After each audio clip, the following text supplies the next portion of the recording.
The China Tuberculosis Clinical Trials Consortium seems to me like quite a big deal. You're involved with it. It's collaboration between the USA and China in some sort of way. How are you doing it, and what's special about this consortium? The consortium is made up of between 6 and 20 sites around China, and the China TB hospitals have really coordinated themselves into this new research network, clinical trials research network. What's different is that the US NIH, in particular the branch called NIAID, is supporting FHI 360 to come over and work with this Chinese TB clinical research network to help them develop their sites and their capacity so that they can do clinical research at the same level that a US site would do it, so that it meets certain very stringent clinical trials criteria. So potentially two very powerful scientific teams working together to do what?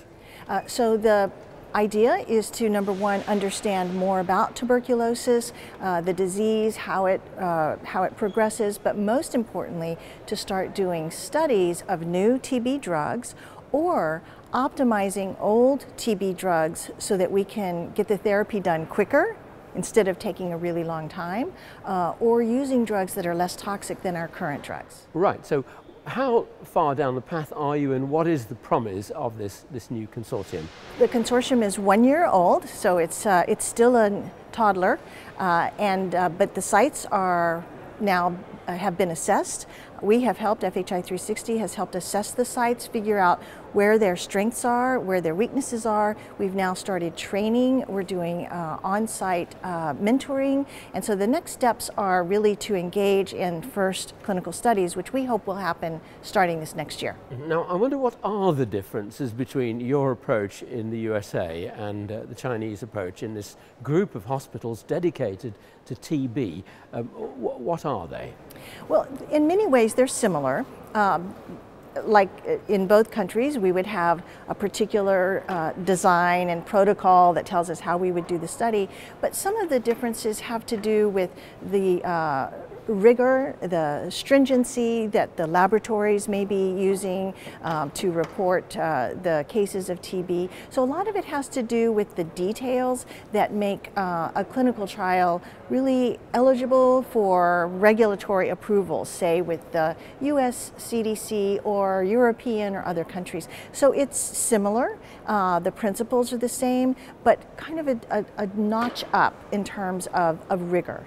And how do you make this collaboration actually work between these two very different countries? NIH has funded FHI 360, and then we have a small team in Beijing that is working hand in hand with the investigators that are led out of Beijing Chest Hospital, and several investigators there, Dr. Xu, Dr. Li Liao, and team. So we are there every day working with them and then organizing site visits to the new network sites all around the country, where our team goes there, does very objective review, figures out what are the weaknesses and strengths, and then we plan specific training to address those weaknesses, and then are trying to train them so that they can educate themselves even further. What practical messages have come out of this so far as ordinary clinicians dealing with TB are concerned?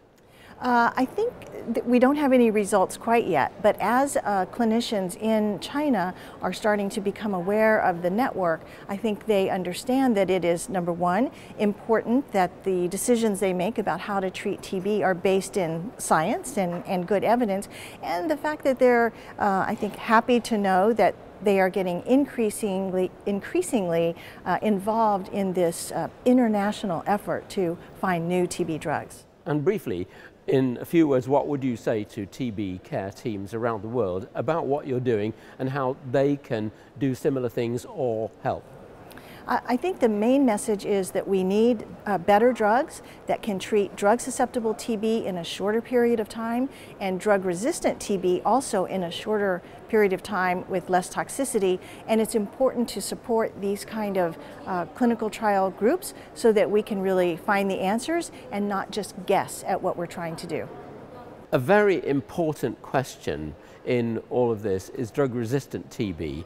How does this collaboration help in the battle against drug-resistant TB? That's an excellent question. One major way this helps is that China is unfortunately a big producer of MDR-TB. They're not trying to do that, but there are a lot of individuals who have MDR-TB in China. And when we try to do these studies, we need to have sites that have access to patients with drug-resistant TB. And so China is an excellent place if we can get these sites doing the kind of rigorous clinical trials work that we hope. They have access to patients with MDR-TB. So doing studies there will, number one, help the patients themselves, and number two, help the entire research community know what's best. And if you were to put your money on how to deal with MDR-TB in the future, what do you think is coming up?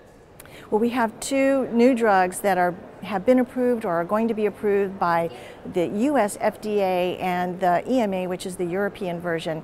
So that's good. We have 2 drugs, delamanid and bedaquiline. But in addition, we are trying to optimize old drugs. Bottom line is we really do need new drugs to go into the regimen to treat MDR-TB. And the take-home message for clinicians everywhere?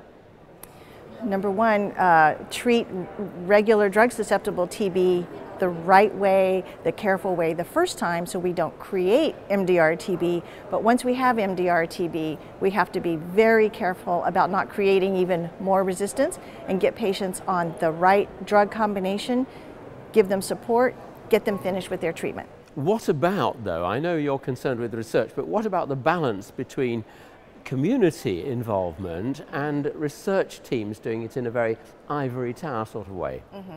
So the community is critically important, and that is one thing that we didn't talk about, but we hope to really encourage the China network, the CTCTC, to engage with community, because we have learned from other TB trials, but also in the HIV studies that we've done, that if you don't have community support, it's a losing game. So it is critically important to make sure the community understands what the research is trying to accomplish and what it may not be able to accomplish. So that's a critical piece.